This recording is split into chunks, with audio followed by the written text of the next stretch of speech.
Bien-aimés, ensemble, nous allons lire notre texte de base dans 1 Roi, chapitre 13, verset 1 au verset 24. Seulement à cause de la longueur de notre texte, je ne vais pas tout lire. C'est vrai que je vais couper. Toutefois, ce serait toujours long. Donc, ce que je vais te demander, c'est que tu me suives ici directement. Sinon, tu ne pourras pas très bien comprendre ce que je serai en train de faire. 1 Roi, chapitre 13, verset 1 au verset 24. Voici, un homme de Dieu arriva de Juda à Bethel par la parole de l'Éternel, pendant que Jéroboam se tenait à l'autel pour brûler des parfums. Il cria contre l'autel par la parole de l'Éternel et il dit: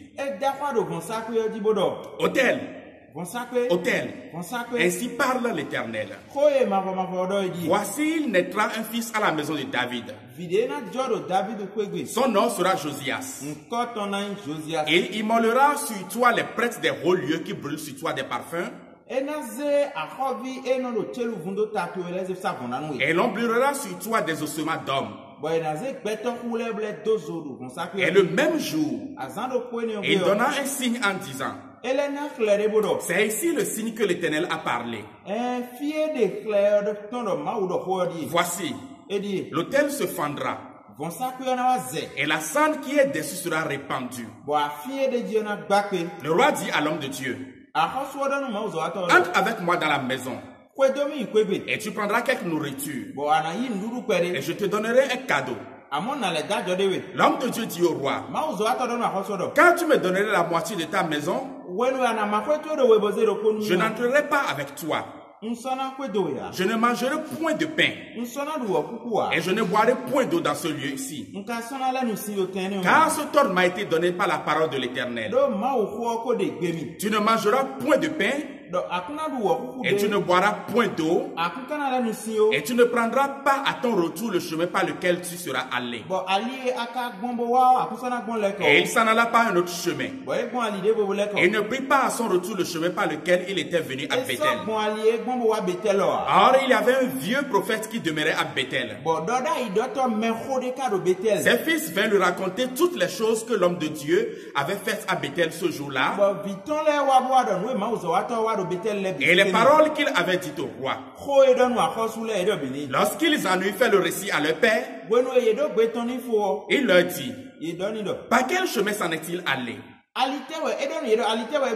Ses fils avaient vu par quel chemin s'en était allé l'homme de Dieu qui était venu de Juda. Et il dit à ses fils: scellez-moi l'âne. Et il lui scellait l'âne et il monta dessus. Il alla après l'homme de Dieu et il le trouva assis sous un térébinthe. Un térébinthe, c'est un arbre. Et il lui dit: es-tu l'homme de Dieu qui est venu de Juda? Et il répondit: je le suis. Alors il lui dit: viens avec moi à la maison, et tu prendras quelque nourriture.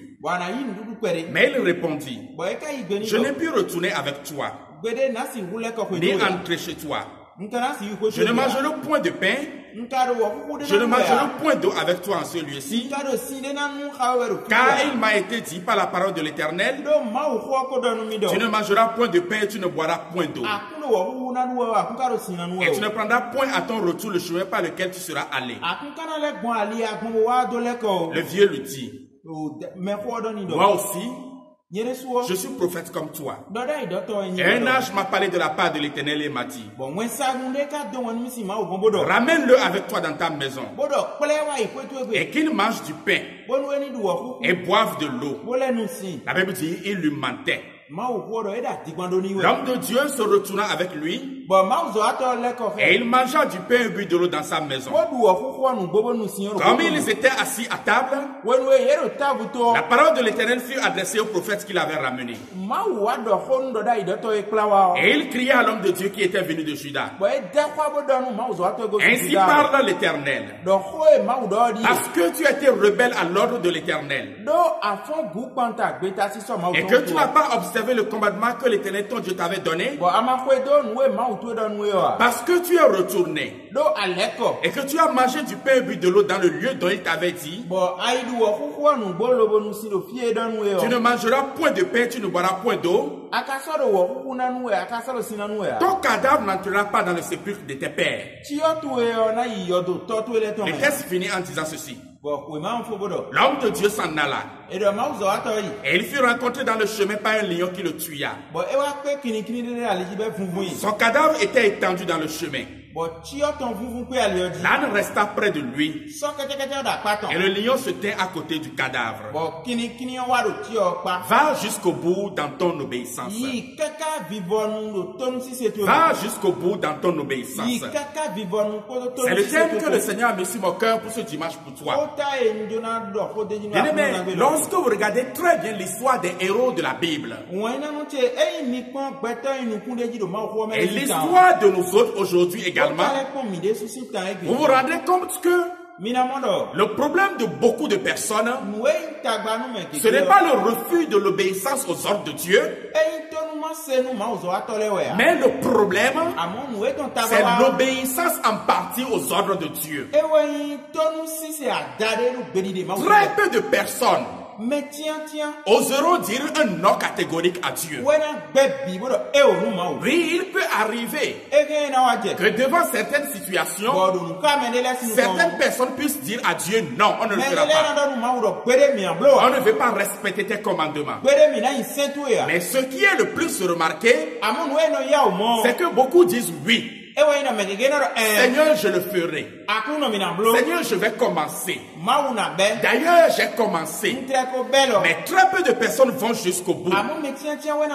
Ils commencent l'obéissance, mais ils ne vont pas jusqu'au bout de leur obéissance. Je suis conscient qu'il y a plusieurs personnes qui sont en train d'écouter ma voix ce matin. S'ils ne sont pas allés jusqu'au bout de leur obéissance, ce n'est pas toujours par un choix délibéré, mais c'est parce qu'il y avait une faiblesse à un moment donné, ou bien qu'ils ont écouté les mensonges du diable. Comme ce prophète dont nous parle la parole de Dieu. Qui est cet homme de Dieu de 1 Roi chapitre 13? La Bible ne parle pas de son origine. À part qu'on sait qu'il vient de Juda et qu'il allait rendre ministère à Bethel. On n'a même pas mis son nom parmi les prophètes de Juda. Mais il y a trois choses que la Bible nous dit par rapport à lui. Premièrement, c'est un homme qui est courageux et audacieux. Il est comme Élie. Il est comme Jean-Baptiste. Il peut se tenir devant Jéroboam, ce roi qui est puissant et méchant, et il crache la vérité dans le visage. Il a osé lui dire, vois ce que tu es en train de faire, ce n'est pas bon. Tu ne dois pas brûler le parfum. Seulement ce que je vais te dire, l'autel sur lequel tu brûles le parfum aujourd'hui, quelqu'un naîtra dans la maison de David. Et il va brûler les prophètes de cet autel sur l'autel. Et il n'a pas eu peur du roi Jéroboam. Il n'a pas eu peur de la colère de quelqu'un. Il avait un courage hors pair. La deuxième chose que la Bible nous dit par rapport à lui, c'est un homme de Dieu qui était consacré vraiment à Dieu. Regardez très bien sa vie. Quand il parle, instantanément ce qu'il a dit se produit. Il est si consacré que quand il prononce un seul mot, la chose s'accomplit automatiquement. Et sa consécration était si poussée Au point où si quelqu'un veut le toucher, Dieu sent que quelque chose a bougé en lui. Quand il a fini de prophétiser, Jéroboam était si fâché. Il s'était mis en colère. La Bible dit qu'il a étendu sa main pour frapper l'homme de Dieu et dire à d'autres personnes de se saisir de lui. Mais la Bible dit qu'en même temps qu'il a étendu la main, sa main est devenue sèche en même temps. Il n'a pas pu toucher l'homme de Dieu. Parce qu'on ne touche pas celui qui est consacré. On ne touche pas à l'oeil de l'Éternel. Imaginez alors quel est le niveau de consécration de cet homme de Dieu. C'est un homme qui se consacrait beaucoup à Dieu. La troisième chose qu'on nous a dit encore par rapport à cet homme, c'est un homme qui était obéissant à Dieu. Il a quitté le confort de Juda. C'était un moment où on pouvait vivre tranquillement à Juda. Il a quitté Juda à l'époque là pour aller sur un champ de bataille qui était très grave. Jéroboam a fermé les temples. Jéroboam faisait peur aux prophètes à l'époque. Tout le monde s'était caché. Personne n'osait se tenir devant lui. Mais dans ces conditions-là, Dieu lui a parlé. Dieu lui a donné un message délicat. Je dirais même plus. Dieu lui a donné un message mortel pour aller rendre à un roi qui était très méchant. La Bible dit qu'étant obéissant à Dieu, il a quitté alors Juda et il est allé à Bethel, un centre d'idolâtrie, un centre de rébellion, un centre qui a oublié l'adoration de Dieu. Et il s'est mis devant Jéroboam et il a commencé à leur prophétiser selon la parole de l'Éternel. Selon la parole de l'Éternel. Seulement là où je commence à parler maintenant à quelqu'un. L'obéissance qu'on voit dans la vie de cet homme, cette obéissance n'est pas allée jusqu'au bout. À un moment donné, la Bible nous apprend qu'il est devenu rebelle à l'ordre de l'Éternel. Un homme qui était si consacré, un homme qui était si courageux, un homme qui a commencé l'obéissance. Cette obéissance n'est pas allée jusqu'au bout. Est-ce que je suis en train de décrire la vie de quelqu'un qui m'écoute ce matin? Je suis en train de parler de la vie de quelqu'un ce matin. Je parle de la vie d'une femme ce matin, de la vie d'un homme ce matin, de la vie d'un jeune homme, d'une jeune fille ce matin, qui a bien commencé avec Dieu, que Dieu utilisait auparavant, à qui Dieu donnait des révélations, là où personne n'osait aller, là où personne n'osait parler, ce qui était flou à tout le monde et que personne ne comprenait. Toi, tu recevais des révélations de la part de Dieu, tu recevais des visions, des rêves de la part de Dieu. Et lorsque tu parles, on a l'impression que c'est la bouche de l'Éternel qui a parlé, parce que tu étais si consacré. Dieu t'avait déjà confié des missions. Mais où est maintenant l'obéissance qui te caractérisait auparavant? Où est cette humilité qui te caractérisait auparavant? Dieu m'a envoyé ce matin pour te dire, la voie de l'obéissance que tu as prise, continue encore sur ce chemin-là.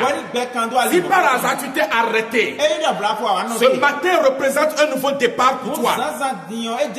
Pour que tu te lèves encore, que tu reprennes encore le chemin, parce que tu as encore des choses à te dire. Qu'est-ce qui n'a pas marché avec cet homme? Quand nous lisons l'histoire d'un roi chapitre 13, quand j'ai regardé sa vie dans la présence de Dieu, j'ai vu que certaines choses se sont introduites dans sa vie. Dans Ecclésias chapitre 10, la Bible dit qu'une petite mouche peut infecter le parfum du parfumeur. Cet homme de Dieu avait son parfum avec une odeur suave. Mais quelques petites mouches sont tombées dans son parfum. La première mouche qui l'a empêché d'aller jusqu'au bout de son obéissance. Je l'ai appelé la distraction. C'est la première cause de l'obéissance partielle de cet homme. La Bible dit qu'à un moment donné, il a observé une pause. Et il s'est assis sous un arbre qu'on a appelé le térébinthe. Lorsque son ennemi le cherchait, quand son destructeur le cherchait, il l'a vu assis sur le chemin. Peut-être que pour lui se reposait parce qu'il est fatigué. Mais moi je vois en ça une pause de la distraction. Et il s'est assis pour regarder les gens aller et revenir. Alors que la nuit avançait, si vous les écoutez très bien l'instruction que Dieu lui a donnée, ne t'assois pas, ne mange pas, ne bois pas, ne rentre pas dans une maison. Dieu est ainsi en train de le dire. Tu vas le même jour à Bethel, tu te retournes encore le même jour. Mais à un moment donné, lui s'est assis sur un arbre et il se reposait pour regarder les passants aller et revenir. Bien-aimé dans le Seigneur, Bethel, un pays qui était idolâtre, où on tue les prophètes. Lui s'est assis et il était distrait en ce moment-là pour regarder ce qui allait revenir. Et il a oublié l'instruction que Dieu lui a donnée. Bien-aimé, qu'est-ce qui est en train de te causer la distraction tout à l'heure? Pourquoi est-ce que tu t'es assis? Sous quel térébinthe tu t'es assis? Là où Dieu t'a dit ne t'assois pas. Le Bethel que Dieu t'a refusé. Ton Bethel peut être une mauvaise compagnie. Des gens par rapport à qui Dieu t'a parlé. Et il t'a dit, coupe-moi cette relation-là. Ne marche plus dans ce club. Ne marche plus avec ces personnes. Et tu sais que c'est Dieu qui t'a parlé. Pourquoi tu es encore retourné dans ce Bethel? Pourquoi tu t'es assis sous toute table-là? Et ça a freiné ton obéissance. Ton Bethel, bien-aimé dans le Seigneur, peut être quelque chose que tu es en train de faire. Et par rapport à quel Dieu t'a déjà parlé, tu avais abandonné. Toi-même tu as déjà crié, je ne le ferai plus. Mais qu'est-ce qui t'a amené à te reposer encore là? Pourquoi tu t'es encore assis dans ce comportement? Tu t'es assis dans cette idolâtrie. Tu t'es assis dans ce caractère. Tu t'es encore assis dans ce péché. Quitte ce térébinthe. Ce n'est pas pour toi un lieu de repos. Si tu te reposes là, tu ne pourras pas respecter les ordres de l'Éternel. La pause de cet homme, ça peut être également une pause pour savourer ses victoires.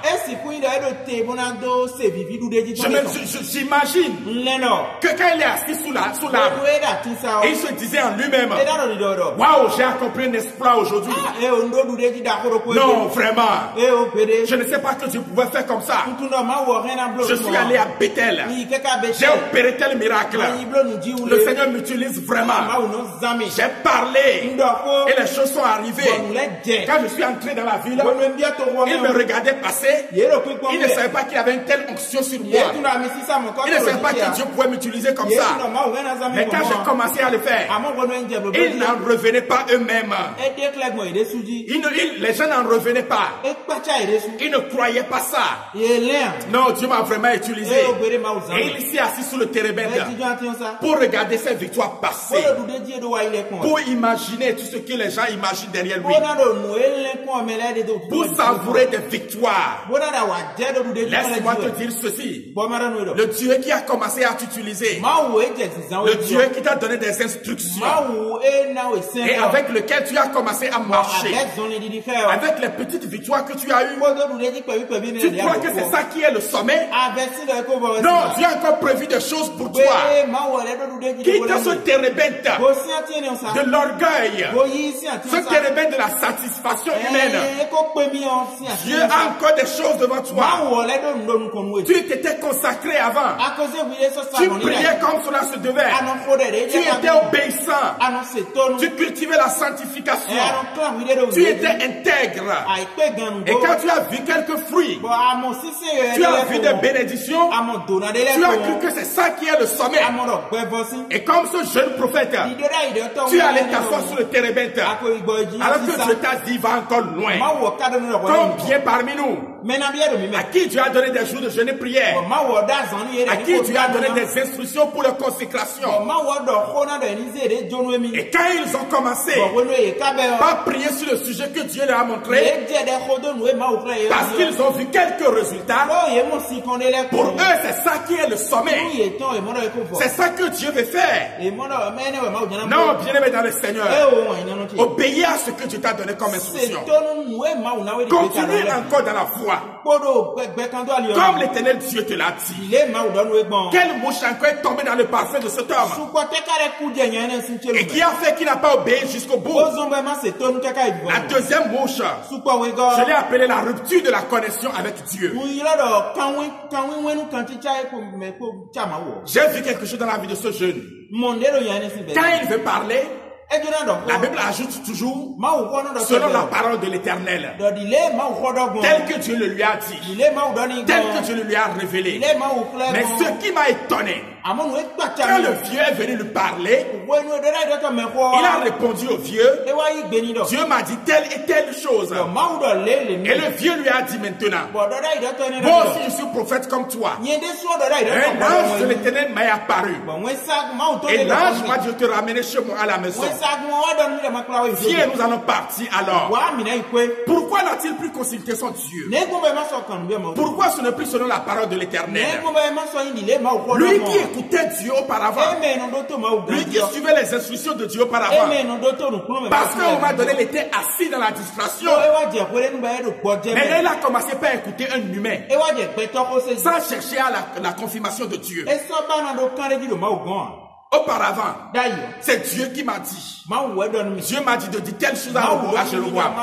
Il m'a dit de dire telle chose à Bethel. Mais quand un homme est venu lui parler, il a écouté la voix de cet homme-là. Et il a commencé à marcher selon cet homme. C'est ça qui l'a empêché d'aller jusqu'au bout. Bien-aimé dans le Seigneur, lorsque quelqu'un veut arrêter ton obéissance, il peut arriver comme un ange. C'est pourquoi Paul a dit aux Galates, l'évangile que je vous ai prêché, même si quelqu'un arrivait, même si c'est un ange, qu'il soit anathème, il a dit, vous avez commencé à bien courir. Mais qui est-ce qui est venu vous parler? Galates qui vous a menti pour que votre obéissance ne puisse pas aller jusqu'au bout. Dans Galates chapitre 1 verset 8 et 9, bien aimé, tu as bien commencé. Tu as bien commencé avec Dieu. Tu marchais très bien. Et Dieu se manifestait dans ta vie. Dieu avait déjà commencé à exaucer ta prière. Mais qui est-ce qui est venu te mentir? Qui est-ce qui t'a menti? Qui t'a trompé? Qui t'a amené là où tu es aujourd'hui? Quitte cette distraction. Apprends à ne pas écouter Dieu. A-t-il réellement dit? Quand le diable est venu vers Ève, c'est la question qu'il lui a posée. Madame, Dieu a-t-il réellement dit? Et quand Ève a écouté ça là, au lieu que Ève ne réponde, oui, Dieu a dit ceci, elle a commencé par dicter de la parole de l'Éternel. Qu'est-ce qu'on t'a dit? Et qui a fait que tu ne peux plus obéir à Dieu? Et ton obéissance a pris un coup. Et ce que tu étais auparavant, tu n'es plus cette chose-là. Combien sont en train de m'écouter? Et combien m'écouteront plus tard? Qui sont tombés dans des travers aujourd'hui. Ils sont tombés dans des péchés aujourd'hui. Ils ont acquis certains caractères aujourd'hui contre lesquels ils luttaient auparavant. Des caractères qu'ils dénonçaient auparavant. Ce qu'ils ne toléraient pas auparavant. Parce qu'ils ont écouté Dieu a-t-il réellement dit? Qu'est-ce que Dieu t'a dit? Qu'est-ce que Dieu t'a révélé? Quelle instruction il t'a donné pour dire obéir à telle instruction? Quel que soit le temps. N'écoute pas Dieu a-t-il réellement dit? Ce sont des mensonges. Sinon tu feras des choses que tu ne tolérerais pas. que Dieu ne t'a pas dit et qui feront que tu n'auras pas au bout de ton obéissance. J'ai appris l'histoire de ce frère qui luttait contre la boisson auparavant. Il n'osait même pas sentir l'odeur de la boisson. Mais un jour, la vie est en train de boire. Il a dit, mais frère, qu'est-ce qui est arrivé? Il répond aux gens ça. Non, c'est avant qu'on était dans ce christianisme-là. On a dépassé ce christianisme démodé ancien. Nous ne pouvons plus marcher selon ce christianisme-là. Lui qui était contre l'ivrognerie, lui qui était contre la boisson alcoolique, qu'est-ce qui est arrivé? Il a écouté les dieux, a-t-il réellement dit?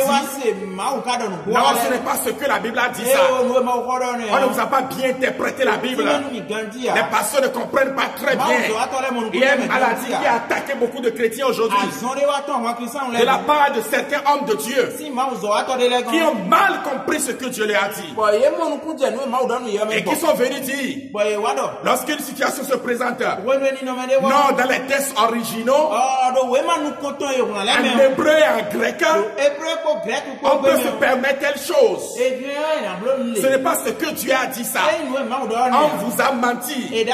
On peut faire ceci, on peut faire cela, on peut faire telle chose. Alors que ce sont des mensonges. Je ne suis pas contre l'hébreu et le grec. C'est nécessaire. Pour ne pas dire c'est important pour comprendre la Bible. Et l'apôtre Paul a dit qu'il y a certaines personnes, la connaissance qu'ils ont acquise les a enflés. Ils sont enflés de l'orgueil. Ils sont enflés de l'apostasie. Dieu a-t-il réellement dit? Est-ce que Dieu a dit ça là effectivement? Non, bien aimé dans le Seigneur. Le vieux est venu dire aux jeunes, moi aussi je suis un homme de Dieu.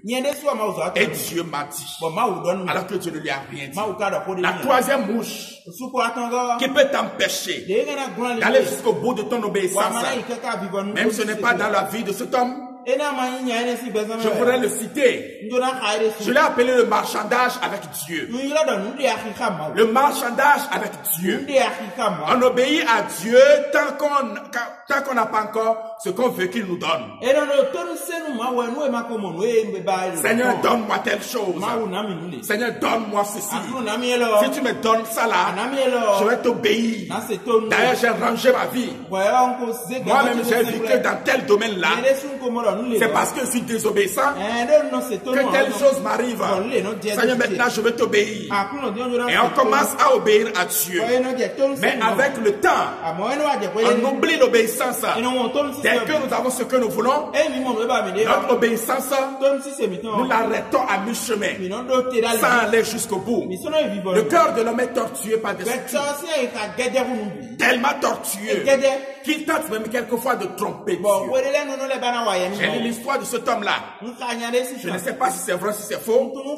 Mais c'est une histoire qui est pleine de leçons. On dit qu'il était dans le besoin de l'argent. Et il est allé dans sa chambre. Il s'est enfermé. Il a commencé à prier. Seigneur, je veux juste 10 000 francs. Donne-moi juste 10 000 francs. Si tu me donnes 10 000 francs, je t'assure que je vais donner la dîme de 10 000 francs. Je te donnerai la dîme de 1000 francs. Seigneur, je te le promets. Et il s'en raconte que quand il a fini de prier, il est sorti et dans la rue, il ramasse de l'argent fortuitement. Et quand il a ramassé les sous, il compte 9 000 francs. Et il regarde vers le haut, au ciel. Et dit, Seigneur, tu es fort. Donc tu as déjà pris ta part dedans. Et tu m'as laissé les 9 000 francs. Et il est parti. Sans plus donner aucune dîme. Voyez-vous comment l'homme peut être torturé par des esprits. Quand il manquait, Seigneur, donne-moi ceci. Je serai obéissant. Dès qu'il a eu, Dieu, tu as déjà pris ta part. Oh, bien aimé, à quel niveau est ton obéissance actuellement? Dieu a-t-il déjà pris sa part dans ta vie? Ou bien tu continues toujours à marcher comme cela sur toi? Je te dis 3 choses pour finir. Premièrement, je veux que tu saches ceci. Dieu est remonté souvent plus contre une obéissance partielle qu'un non catégorique. Je répète ce que j'ai dit. Dieu est trop remonté contre une obéissance partielle qu'un non catégorique. Et il préfère que tu lui dises. Il préfère que tu lui dises non. Et qu'il commence par travailler dans ton cœur. Que tu essaies de le tromper en disant oui Seigneur. Et quelques temps après, tu retournes encore en arrière. Regardez la vie de Saül. Dieu a donné des instructions à Saül. Et quand Dieu lui a donné des instructions, il dit quand tu iras à la guerre, tue les rois et extermine tout le bétail. Quand il est parti, effectivement, il a tué le menu bétail. Mais il a gardé le gros bétail. Et il a gardé aussi le roi. Et quand Samuel est venu, le même jour, Samuel lui a retiré la royauté sur ordre de Dieu. Il a respecté l'instruction de Dieu, mais seulement à moitié. Et cela avait vraiment remonté Dieu. Regardez la vie de ce jeune prophète. Il a obéi à Dieu, mais jusqu'à un niveau donné seulement. C'est pourquoi Dieu lui-même lui a dit, mais tu étais rebelle à mes instructions. On peut voir la vie de cet homme depuis le début. Une vie qu'on peut envier. On peut se dire, mais il a bien fait les choses. C'est seulement juste quelques minutes avant que ça n'a pas marché. Pourquoi Dieu ne pouvait pas le comprendre? Non, une obéissance partielle fait remonter Dieu contre nous. Es-tu dans cette obéissance actuellement? Retourne à la case de départ et marche avec Dieu. La deuxième chose que je voudrais te dire, tu ne sais pas le lion qui t'attend sur le chemin. Il vaut mieux aller jusqu'au bout. Quand cet homme allait, il n'avait aucun lion. Mais au retour, le lion est venu le rencontrer. Comment vous pouvez expliquer que le lion rencontre un animal et rencontre un animal et rencontre un homme et il dévore l'homme, il laisse l'animal et il reste à côté des deux? Bizarre. Très très bizarre. Ça c'est un châtiment clair et net de l'Éternel. Une seule fois il était désobéissance partiellement, mais le châtiment est tombé automatiquement. Bien aimé, d'autres personnes peuvent essayer d'être obéissants partiellement et rien ne va leur arriver. Mais prends garde. Prends garde. La désobéissance dans laquelle tu es actuellement, et tu es assis sous le térébinthe pour dire j'ai déjà fait beaucoup, j'ai déjà trop fait. Tu ne sais pas le lieu que tu peux rencontrer sur le chemin. Troisième chose que je vais te dire, ce qui est devant toi sur le chemin de l'obéissance est de loin supérieur à ce que tu as déjà vu. Ce qui est devant toi sur le chemin de l'obéissance est de loin supérieur à ce que tu as déjà vu. Ce que tu as vu actuellement, à cause de ta petite obéissance, et tu t'es assis, et tu ne veux plus continuer dans cette obéissance, laisse-moi te dire ceci. Ce qui est devant, c'est supérieur en gloire que ce que tu as vu jusqu'à présent. Alors sois obéissant. Sois obéissant et va jusqu'au bout dans ton obéissance. Que le Seigneur te bénisse. Baisse la tête, nous allons prier ensemble.